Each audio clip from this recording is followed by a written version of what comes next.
Graça e paz. Amém? Essa noite está boa para adorar o Senhor com a nossa canção. Queria que vocês se colocassem de pé mais um pouquinho.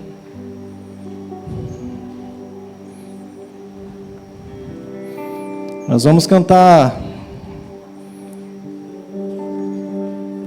Nós vamos cantar algo que Davi escreveu lá no Salmo 63. Você conhece essa canção? Eu quero que você rasgue o seu coração nessa noite diante de Deus. Que você tenha fome da presença de Deus. Assim como eu desejo, eu tenho fome da presença de Deus. Eu preciso da presença de Deus.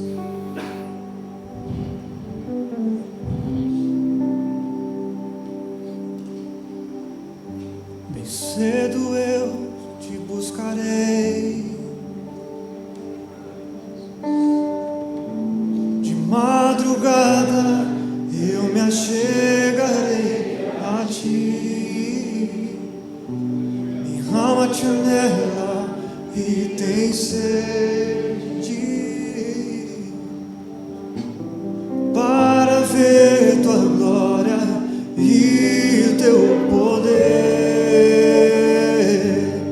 Meu socorro tem sido tu, e na sombra de tuas asas eu me abrigarei.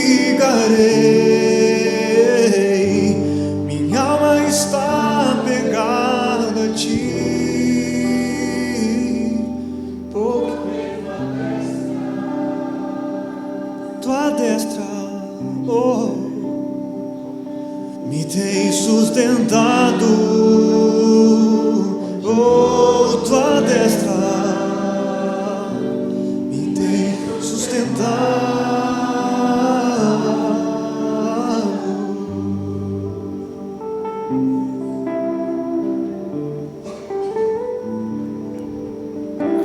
Jesus, nós adoramos o Teu nome, Senhor.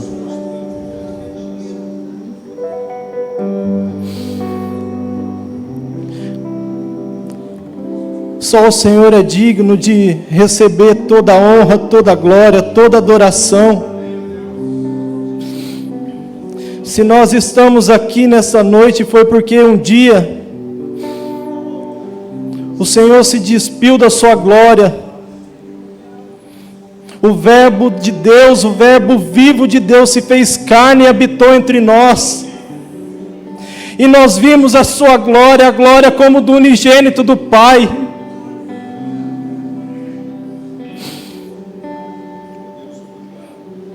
Sabe, irmãos, como eu disse, essa canção quem escreveu não foi o irmão Marcos Witt.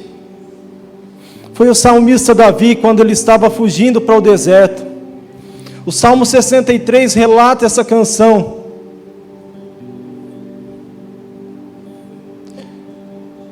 Pode se assentar.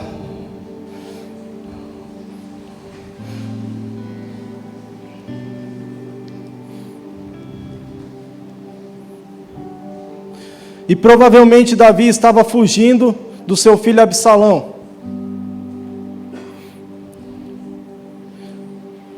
Ter inimigo já é difícil, né?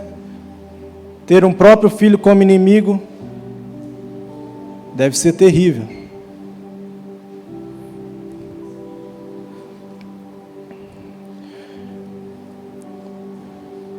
Mas o que Deus colocou no meu coração para nós falarmos essa noite é: valorize aquilo que não tem preço. Você já parou para pensar que tem coisas que têm preço e tem coisas que têm valor? Quem é comerciante sabe, né? Daniel é comerciante, sabe. Tem muitas coisas lá que tem preço, né, Daniel? Aliás, tudo tem preço. Você sabe o valor das coisas. Quem vai direto no mercado sabe o valor das coisas, né? O valor não, o preço das coisas. Então, quando você vai comprar uma mercadoria, você observa o quê? O preço. O preço fala daquilo que nós conseguimos pagar com moeda. Ele representa uma quantia financeira que é colocada em determinado produto para que as pessoas possam adquirir aquele produto. Mas e o valor? O valor é diferente. O valor é a percepção que você dá para aquele produto. Por isso que aquele homem, Jesus fala que aquele homem encontrou um tesouro no campo e ele fez o quê? Ele vendeu tudo que ele tinha para adquirir aquele campo. Porque ele pensou consigo mesmo, se eu encontrei esse tesouro aqui, eu vou comprar esse campo porque deve ter mais. O valor está acima do preço. E nós precisamos valorizar isso que nós temos aqui como igreja. O pastor Júnior falou de estrutura, né, de tantas coisas que nós temos. Irmãos, isso é maravilhoso e isso é digno de dar valor.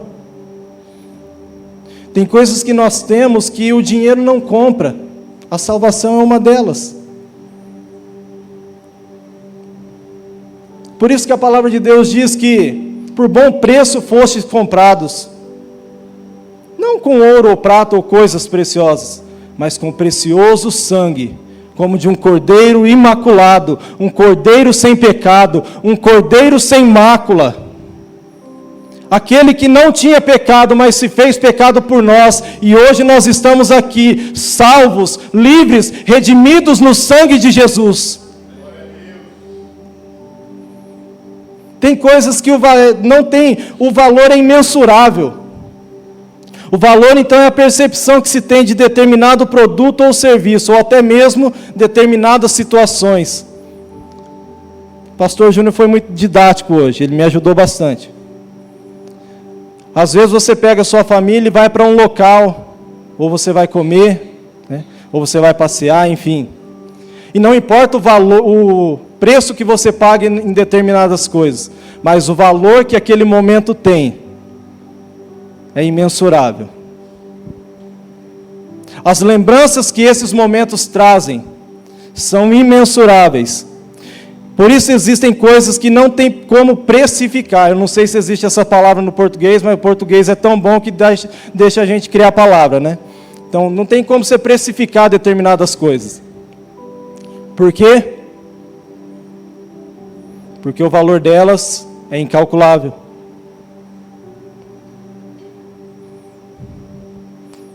E hoje as pessoas sabem o preço, mas desconhecem o valor. Você já parou para pensar nisso? As pessoas sabem o preço das coisas, mas elas desconhecem o valor. Foi por isso que aquele jovem pediu toda a sua parte da herança e saiu viver dissolutamente. Aquela parábola ilustra muito bem isso, a parábola do filho pródigo. Por que ele foi e gastou? Ele não sabia o valor daquilo. Quem conquista, quem trabalha, quem labuta e ganha, sabe o valor.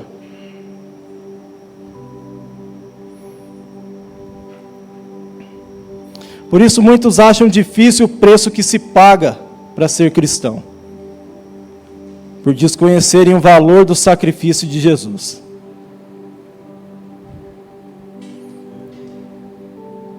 É difícil ser crente, tem hora, né? Graças a Deus hoje estava um tempo gostoso, mas quando está muito quente lá em casa, é difícil de se arrumar, porque é muito calor lá dentro de casa, né? O bairro que eu moro não tem árvore. Se você pensar do lado bom, não cai árvore, né? Você tem que ver o copo meio cheio também. Mas se você pensar do lado ruim, quando é calor, irmão. É calor. E aí você fica se arrumando para ir para o culto e quando você termina o banho, que você sai para se trocar, você já está suado de novo. Aí quando você entra aqui na igreja, o ar-condicionado ligado, você dá o quê? Valor. Ai, que bom. Que clima gostoso. Eu quero que você abra sua Bíblia lá em Provérbios 27. Provérbios 27, versículo 7.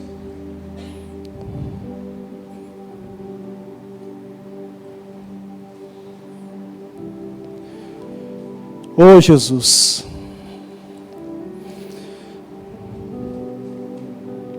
Espírito Santo, me ajude nessa noite a não ser alguém que só trabalhe com as emoções, que só trabalhe com aquilo que é momentâneo e que daqui a pouco ou amanhã esqueça daquilo que foi falado. Mas que o Senhor Deus tenha liberdade de usar deste tempo, deste momento, da Tua palavra e abençoar a vida dos meus irmãos em Cristo. Que eles venham ser tocados na sua alma, Senhor, e eles venham ser despertos para aquilo que tem realmente valor, que é a Tua presença, Pai. Em nome de Jesus. A palavra de Deus diz em Provérbios 27:7, a alma farta pisa o favo de mel, mas para a alma faminta todo amargo é doce. Faz tempo que eu estou pensando nesse versículo me veio à memória e eu comecei a ler esse versículo e pensei, talvez seja daqui que saia uma mensagem. E não sei se você já parou para pensar que muitas vezes a fartura é pior do que a escassez. Porque a escassez, eu não sei se para você isso faz sentido, mas a escassez, ela nos remete a buscar a Deus com mais intensidade. Quando a gente está passando por determinadas situações, como a gente costuma dizer, perrengues, a gente tende a buscar a Deus com mais intensidade. Ao passo que a fartura, às vezes, nos dá a impressão de que, poxa, está tudo tranquilo, está tudo indo bem, tudo de vento em popa, então, graças a Deus, mas parece que a gente deixa de se dedicar tanto ao Senhor quando a coisa está muito boa. E a palavra que diz que a alma farta pisa o favo de mel, mas a alma faminta, todo amargo é doce. A alma é o quê? É tudo que nós somos, as nossas emoções, nosso intelecto, os nossos pensamentos e até o nosso ego. Tudo que nós somos está na nossa alma. E a alma, essa tricotomia aí de Deus, né? Corpo, alma e espírito, se você parar para pensar, a alma ela nos liga a Deus através do espírito, ela nos liga às coisas espirituais e ela nos liga a esse mundo natural, material, através do nosso corpo. E parece que nessa batalha, nessa guerra, parece que a alma pende mais para o lado do corpo, né? Parece que ela pende mais para fazer as coisas que a gente gosta. Eu sei que você é mais crente que eu, você não vai dar amém, mas tudo bem. Mas a alma pende para fazer as coisas que a gente gosta.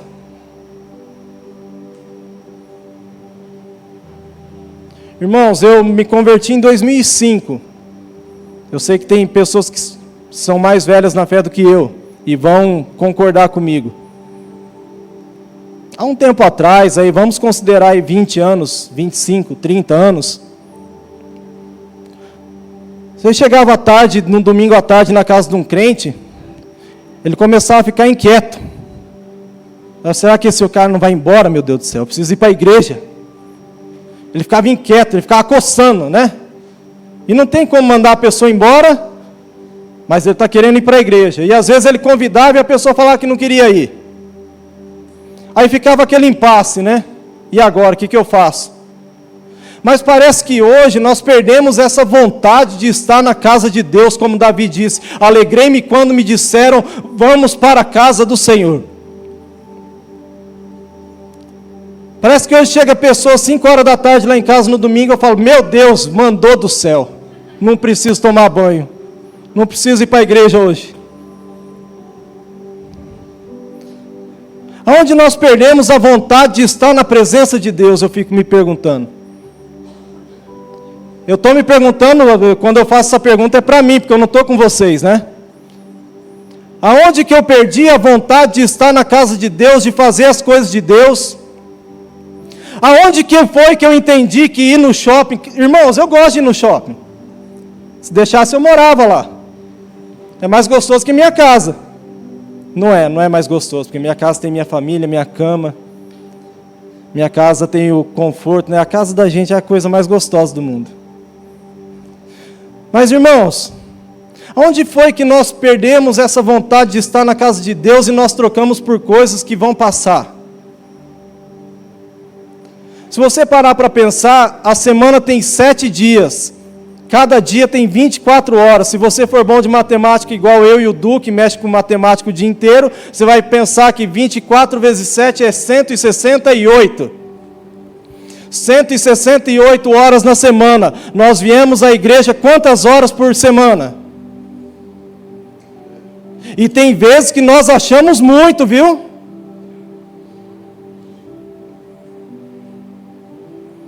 Tem vezes que nós achamos que o que nós estamos fazendo para Deus é sacrifício, quando na verdade devia ser adoração.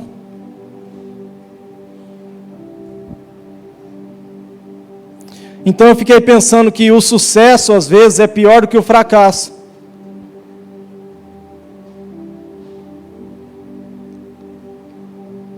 A ilusão é pior que a desilusão, você sabia? Porque quem está desiludido, ele vai tentando, agora a ilusão já rompe com tudo de uma vez. Eu vou parar com esse negócio porque não vai dar certo. Então a alma farta, a alma que está cheia, ela pisa o favo de mel. Se você parar para pensar, o mel na Bíblia ele tem pelo menos 2 simbologias. A primeira é de prosperidade. Lembra que o povo estava saindo do Egito, o povo estava saindo de um lugar de escravidão para habitar em uma terra que manda o quê? Leite e mel. Não era mel e leite literalmente, mas era um lugar de prosperidade, era um lugar de bênção. Mas o mel ele também simboliza a palavra de Deus. Provérbios 16, 24 diz assim: as palavras suaves são favos de mel, doces para a alma e saúde para os ossos. Salmo 119, o versículo 103 diz: ó, quão doces são as tuas palavras ao meu paladar, mais doces do que o mel à minha boca. Então, no meio dessas 2 simbologias, dessas 2 representações do mel, eu prefiro ficar com esta parte da palavra de Deus. E pensar que eu não devo subestimar ou eu não devo desprezar a palavra de Deus. Mesmo em tempo de fartura. Alguém já disse certa vez que o melhor tempero é a fome. Quando você está com fome, o melhor tempero é a fome. Se você estiver com fome, você come, meu irmão. E o contrário também é verdade. Quem está farto, quem está, como a gente dizia há um tempo atrás, empapuçado, não sei se usa mais isso, né? Quem está empapuçado, até rodízio de carne, de picanha, não vai bem. Quem está cheio despreza até essas coisas. E aí eu fiquei pensando, Deus, o que é estar farto e o que é estar faminto? Quando é que eu estou farto, Deus? Quando é que eu estou cheio e não quero mais saber das coisas do Senhor? Ou eu deixo as coisas do Senhor em segundo plano? E quando é que eu estou faminto e realmente eu entro na presença do Senhor e eu falo, Deus, eu preciso de Ti. Eu preciso do Senhor na minha vida. Eu me lembrei daquela passagem lá de Apocalipse, capítulo 3, versículo 17, quando o anjo da igreja diz a João, a respeito da igreja de Laodiceia, como dizes, rico sou, estou enriquecido e de nada tenho falta.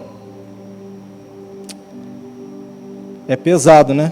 E não sabes que és um desgraçado. Essa palavra é forte.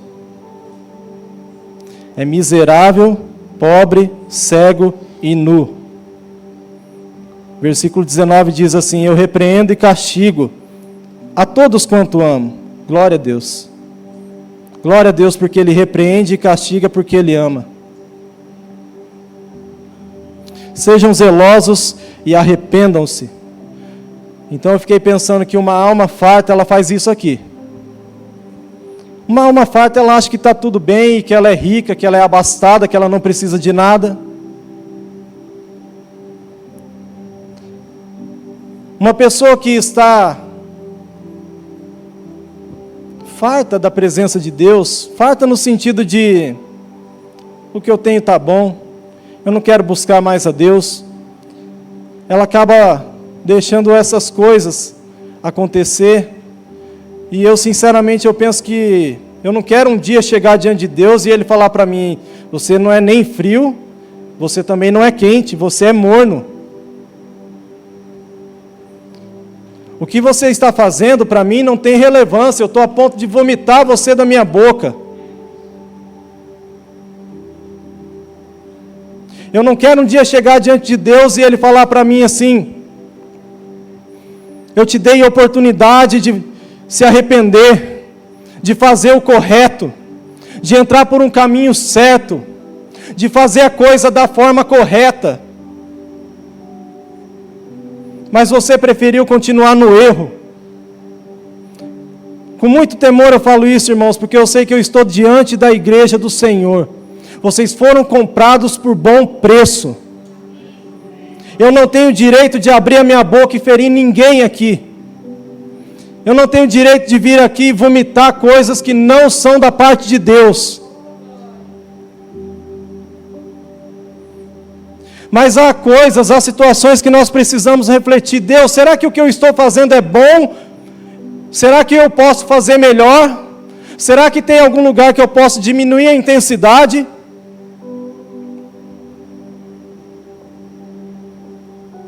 A grande maioria das pessoas, não sei se você também já parou para pensar, aprende com erros. A grande maioria das pessoas aprende com erros. E não literalmente erros nossos, mas erros dos outros. Esses dias eu vi uma cena da mãe chamando a atenção de um dos irmãos e o outro irmão menorzinho saindo, se esquivando, tipo assim, eu não tenho nada a ver com esse rolo.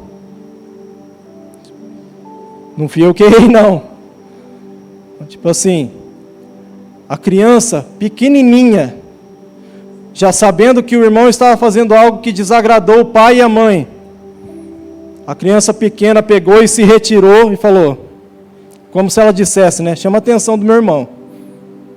Eu não tenho nada a ver com isso. Eu achei aquilo interessante, eu falei, é isso que acontece com a gente. A gente olha os erros dos outros e a gente fala, Deus, eu já fiz isso. Eu não posso mais fazer isso aí. É uma lição que eu estou aprendendo. É um caminho pelo qual eu não devo mais andar. Aí eu entro lá no Salmo 42. Esse salmo quem escreveu foram os filhos de Corá. O salmista diz assim, como a corça anseia pelas correntes de água, assim minha alma anseia por ti, ó Deus. Tenho sede de Deus, do Deus vivo. Quando poderei estar na presença dele? Interrogação. Dia e noite as lágrimas têm sido meu alimento, enquanto zombam de mim o tempo todo dizendo, onde está o seu Deus? Irmão, eu quero falar aqui para você algo. Pode parecer loucura isso.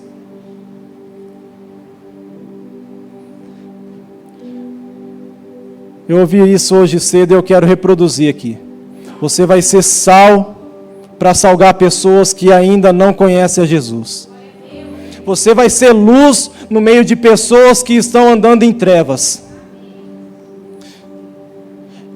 Que o Espírito do Deus vivo deixe dentro de você uma chama queimando para que você fale o que esse salmista falou no Salmo 42. Assim como a corça anseia pelas águas, por ti eu anseio, Senhor. Não sei se você sabe, acho que eu falei aqui há um tempo atrás, mas a corça ela não procura águas que não sejam de uma nascente. E a corça só procura águas de uma nascente por dois motivos. O primeiro por sede. E o segundo porque ela exala um odor que chama a atenção dos seus predadores. Então, quando a corça sente que ela está nessa situação, o que ela faz? Ela começa a farejar, e ela tem um faro muito apurado. Quando ela fareja uma corrente de águas, uma nascente de águas, ela sai correndo. Você gosta de assistir aqueles documentários? É interessante aquilo, né? Como o animal sai correndo. E ele corre, até ele chegar nessa corrente de águas. E o que ela faz? Ela não só bebe a água, como ela entra dentro da água para quê? Para aquela água tirar o odor do seu couro, né? Do seu pelo ali, da sua pele. Para quê? Para que ela seja preservada contra os seus predadores. Isso é uma simbologia para nós. Assim como a corça anseia pelas correntes de águas, nós devemos ansiar pelo Senhor. Glória a Deus.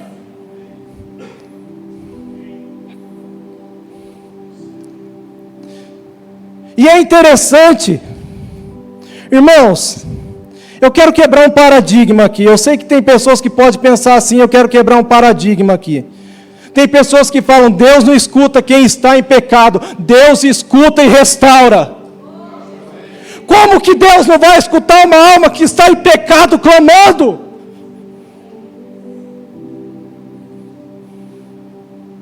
Como que Deus vai abandonar uma ovelha que se perdeu? Se a palavra de Deus diz que Ele deixa as 99 e parte atrás daquela que se perdeu.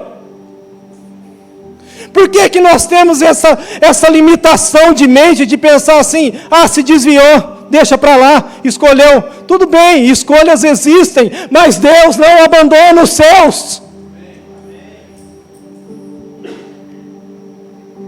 Jesus sabe muito mais do que eu e você o preço de uma alma. Porque para nós de repente custa algumas palavras, mas para Ele custou a vida.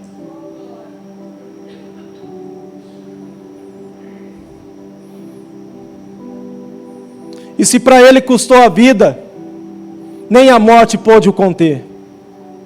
Ele está aqui no nosso meio hoje.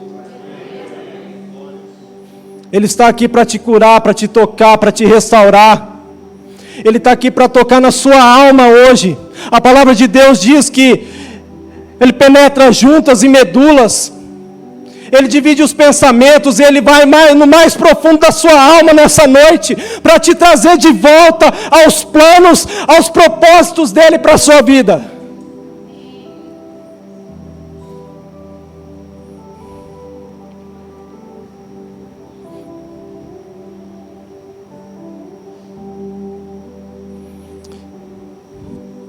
Davi pisou o favo de mel no luxo do palácio, mas quando ele foi para o deserto, a alma faminta clamou ao Senhor. Foi no luxo do palácio que Davi viu uma mulher bonita e teve a infelicidade de cometer um pecado.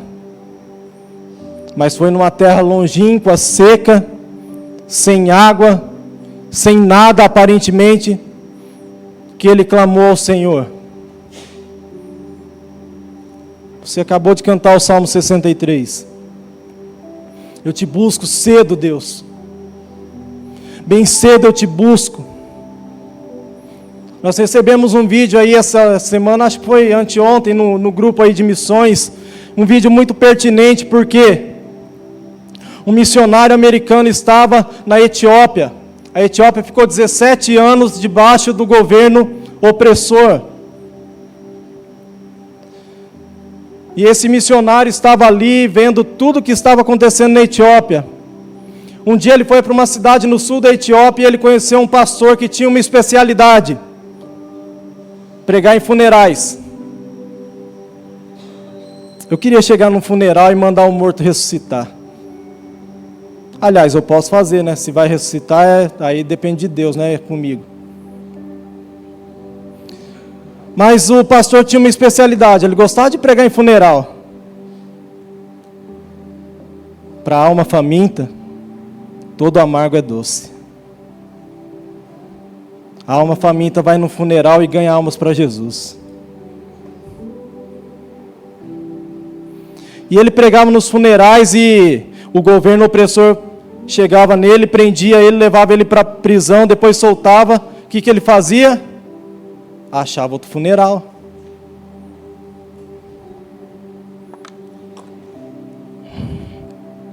Um dia se cansaram e prenderam o pastor e deixaram ele preso. Deixa ele aí, pelo menos ele não prega em funeral. O que o pastor fez? Pregou na cadeia. Interessante que na cadeia ele ganhou 22 pessoas para Jesus. Aí o governo falou assim, não vai ter jeito, vamos matar esse homem. Vamos matar ele eletrocutado. Mas na Etiópia não tinha cadeira elétrica. Então eles fizeram uma gambiarra. Já ouviu falar em gambiarra? É o que Deus não faz, né? Quem faz gambiarra é o... Deus molda, né? Deus trabalha perfeitinho. Quando fizeram todo aquele artefato, aquela gambiarra para matar o pastor e puxaram, cadê a corrente elétrica? Não veio. Todo mundo ficou alvoroçado. O que está acontecendo? Não era para matar o homem. Soltaram o pastor. Aliás, deixaram ele preso novamente. Falaram, nós vamos fazer amanhã de novo. Alguma coisa deu errado. No outro dia, no mesmo horário, no mesmo canal, chegaram lá para eletrocutar o pastor. Puxaram a alavanca. Falhou de novo. Aí a liderança falou assim, cara, vai embora. Vai embora, some daqui. Sabe para onde ele foi? Para um funeral. Ele foi pregar no funeral de novo. E esse missionário americano conheceu esse pastor e falou, pastor, nós lá na América oramos diariamente para vocês aqui na Etiópia. Esse pastor disse assim, mas por que vocês oram para nós lá na América? Se quem precisa de oração são vocês. Ele falou algo que nós cantamos aqui no Salmo 63. Todos os dias de manhã, um cristão na Etiópia levanta e agradece a Deus pela vida e glorifica o nome do Senhor. Sabe por quê? Porque um cristão não pode ser descoberto na Etiópia, senão ele pode ser morto. Então, a cada dia que nós levantamos, nós agradecemos a Deus, nós glorificamos o nome do Senhor e nós vivemos aquele dia como se fosse o último, com alegria. E vocês lá na América? Ele falou, tem muitos que não fazem isso não. Ele falou, lá na América vocês têm igrejas, vocês têm portas abertas de igrejas, vocês têm liberdade de cultuar a Deus. Aonde vocês vão tem igrejas. Aqui nós não temos igreja. Por quê? Porque não nos é permitido cultuar o nosso Deus.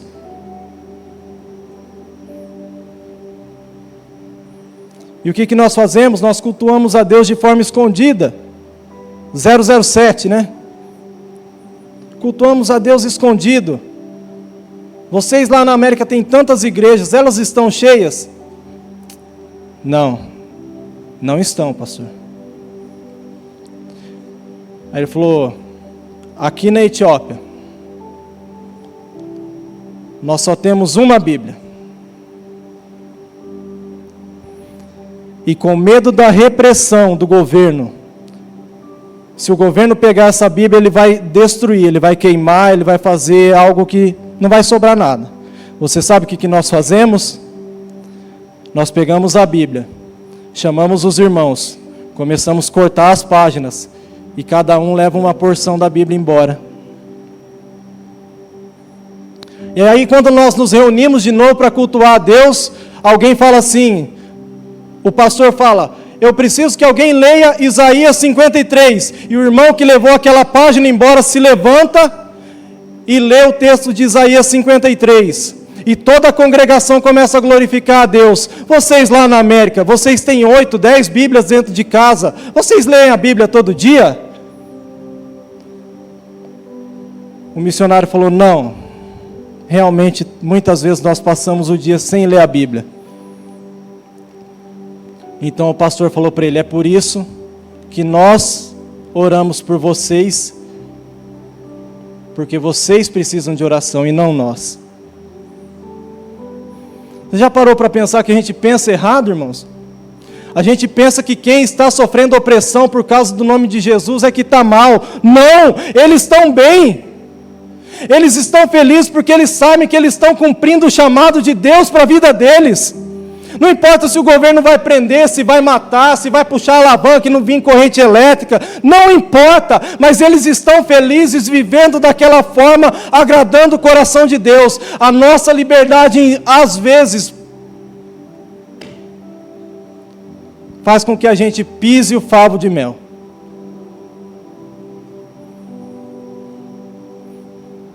A nossa liberdade faz com que a Bíblia fique empoeirada lá no Salmo 91, como se fosse brotar para fora alguma coisa e falar assim: eu vou te esconder à sombra do Altíssimo. Não! Eu vou ser escondido à sombra do Altíssimo quando eu meditar nesta palavra e quando eu buscar viver esta palavra.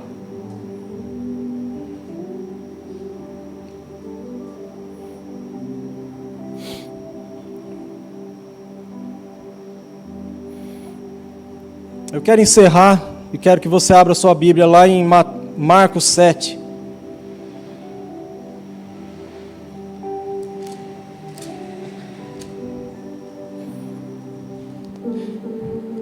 Mateus chama essa mulher de a mulher cananeia. Marcos chama ela de a mulher Ciro-fenícia, mas enfim, é uma mulher grega. E eu acho a história dessa mulher interessante.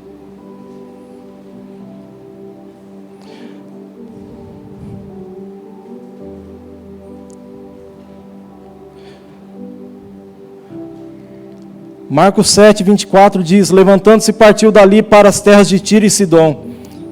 Tendo entrado numa casa, queria que ninguém soubesse. No entanto, não pôde ocultar-se. Porque uma mulher cuja filhinha estava possessa de espírito imundo, tendo ouvido a respeito dele, veio e prostrou-se-lhe aos pés. Irmãos, essa mulher não conhecia a Jesus. Ela veio e ela prostrou-se-lhe aos pés. Mateus fala, ela veio e o adorou. É muito fácil entender, né? Prostrou-se aos pés é posição de adoração.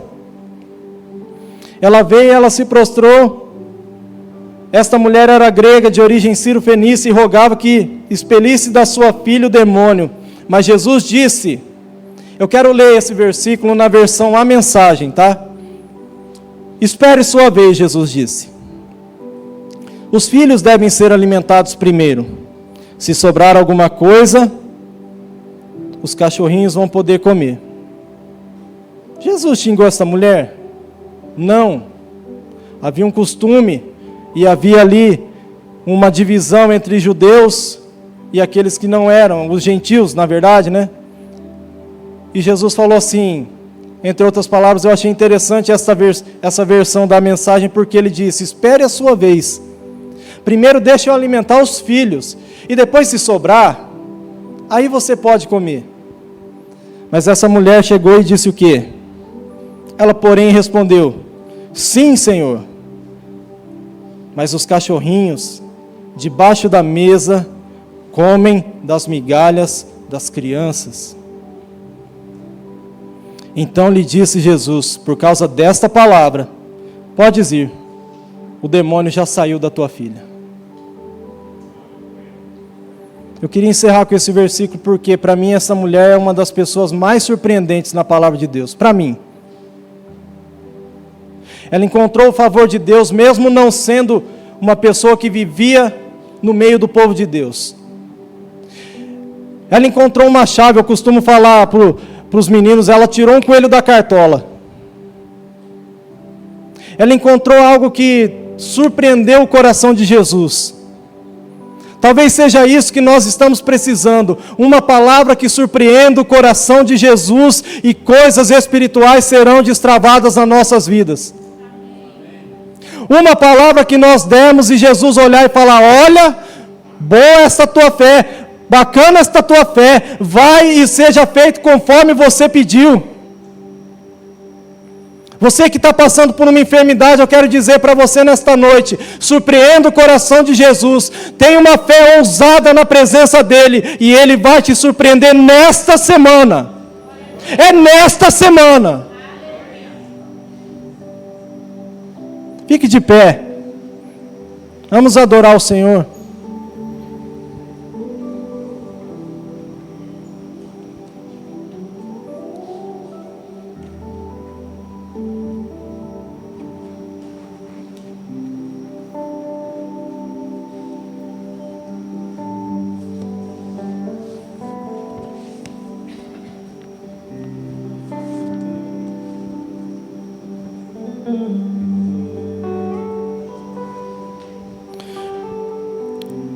Jesus, a tua presença não tem preço. A tua presença ela é valorosa. A tua presença é tudo que nós mais precisamos, Espírito Santo. A tua presença moldando as nossas vidas, moldando o nosso caráter, nos trazendo identidade, nos fazendo lembrar que somos filhos do Senhor, nos fazendo lembrar que temos promessas nos céus, promessas que o Senhor já um dia ou nos outorgou, nos concedeu, Senhor, por uma palavra liberada. Nós queremos, Deus, viver uma promessa do Senhor, que nós possamos com os nossos lábios proclamar palavras que toquem o seu coração, e esta promessa venha acontecer, venha vir à luz.